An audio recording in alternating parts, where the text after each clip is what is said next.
শেহতীয়াভাৱে ৰাজ্যৰ ৰাজনীতিত গোমাংসক লৈ বিতৰ্ক তুংগত উঠিছে। প্ৰথমতে ৰকিবুল হুছেইনে যি মন্তব্য কৰিছিল তাৰ পাছত হিমন্ত বিশ্ব শৰ্মাই মন্তব্য কৰিলে, মুখ্যমন্ত্ৰীগৰাকী মন্তব্য কৰিলে গোমাংসক লৈ, আৰু তাৰ পাছত অখিল গগৈ এবাৰ প্ৰত্যুত্তৰ দিছে যে আহোম বাবে গাহৰি খাব আৰু তাৰ সমান্তৰালভাৱে মুছলমানে গোমাংস খাব। এনেদৰে অখিল গগৈ মন্তব্য কৰিছে আৰু এই মন্তব্যৰ পিছত কেনেদৰে প্ৰতিক্ৰিয়া হয় সেয়াও হ'ব গুৰুত্বপূৰ্ণ। ৰাজনীতি নাই, এই দুয়োটা দল যিবিলাকে অকল গোমাংসক লৈ ৰাজনীতি কৰে, বিজেপি ই এটা সাম্প্ৰদায়িক দল, আৰু গোমাংসৰ ৰাজনীতিক লৈ আৰু কোনেও এইবিলাক গোমাংসক লৈ কোনো ৰাজনীতি কৰিব নালাগে।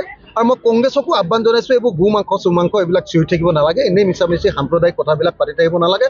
কোনে কি মাংস খাই নিজৰ মতে খাই থাকিব, মইতো গাহৰিটো খামেই, যোনে যি ক'লেও মই গাহৰি খামেই ভাই, মিছাকৈ লাভ নাই, মই আহোম মানুহ, মই গাহৰি নোখোৱাকৈ ক'তো থাকিব নোৱাৰোঁ। যোনে যি কয় কৈ থাকিব, চবেই নিজৰ মতে খাদ্য খাবলৈ দিব লাগে। মুছলমান মানুহে গৰু মাংস খাব, হিমন্ত বিশ্ব শৰ্মাৰ কি এডাল লাগিছে? ভোট বিচাৰি গৰু মাংস দিব পাৰে, বাকী সময়ত মানুহে গৰু মাংস খাব নোৱাৰে, এইটো কি বস্তু হ'ল? মই গাহৰি মাংস খাম, মোক পৃথিৱীৰ কোনোবাই গাহৰি মাংস নাখাওক বুলি কৈ চাওকচোন, মই সোধাই আহিম যদি। হিমন্ত বিশ্বই মোক কওক যে আহোমে গাহৰি মাংস খাব নালাগে, হিমন্ত বিশ্ব শৰ্মাক ঘৰৰ পৰা উলিয়াই আনিম নে নাই চাই থাকিব আপুনি। এইবোৰ ৰাজনীতি বেয়া ৰাজনীতি, কোনে কি মাংস খায় এইবিলাক ৰাজনীতি কোনেও কৰা উচিত নহয়। আৰু মই কংগ্ৰেছকো আহ্বান কৰোঁ যে এইবোৰ গোমাংস চুমাংস এইবিলাকৰ কথা কৈ থাকিব নালাগে। 2026 চনত আমি বিজেপিক খেদিব লাগে, বিজেপিক খেদিলেহে আমি উন্নয়ন কি কৰিম সেইটো কথা ৰাইজক ক'ব লাগে। এতিয়া ৰাইজ সাজু হৈছে 2026ত বিজেপিক খেদিবলৈ। আমি যদি গণ্ডগোল কৰোঁ, আমি যদি বিভক্ত হওঁ, তেতিয়াহ'লে আকৌ বিজেপি থাকি যাব। কংগ্ৰেছে এইবিলাক কথা কৰাতকৈ একলগ হ'বৰ কাৰণে নীতি প্ৰস্তুত কৰক, একলগ হ'বৰ কাৰণে পৰিকল্পনা কৰক, আমি সকলো মিলি আমি বিজেপিক হৰুৱাম।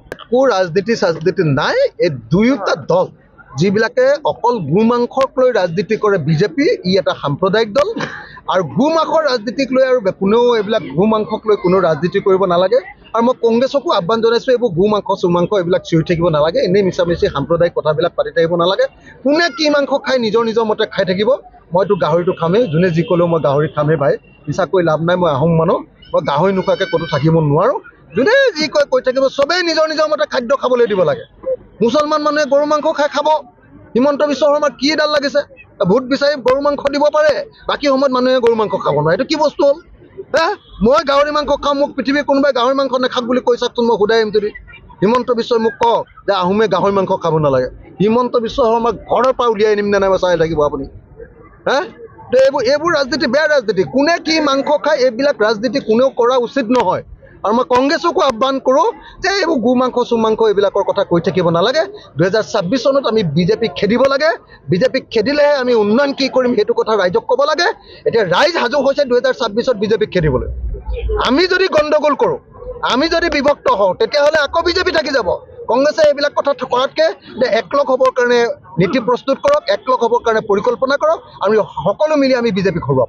যিকোনো খবৰৰ বাবে যোগাযোগ কৰক 70901730 অথবা 7099017990 নম্বৰত।